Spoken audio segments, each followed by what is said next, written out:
Hello guys, in this video I am going to show you how to put items into your shopping basket, but first I just want to mention, don't forget to subscribe to my channel because at 10,000 subscribers I am going to show you my whole YouTube revenue statistics and growth strategy, how to make money online. So let's jump into it. First of all, open the application on your phone. Then you should select the item that you want to purchase either by using the search bar that you can see in the upper right corner of the screen. So just simply type in the product that you are interested in and tap on it. Scroll down till you find this button, add to shopping bag, at the bottom of the screen. So tap on it.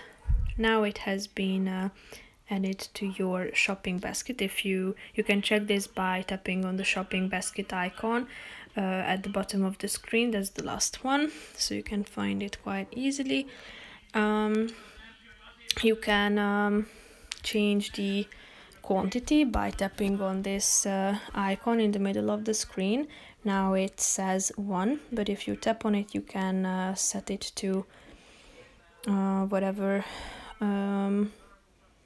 number, then tap the button done. If you want to proceed your order, then you should tap on the go to checkout button. So now you can continue this process. You can change the delivery date, you can add your delivery address, and that's it. So I hope you found it helpful. If you did, consider subscribing and see you in the next video. Bye bye.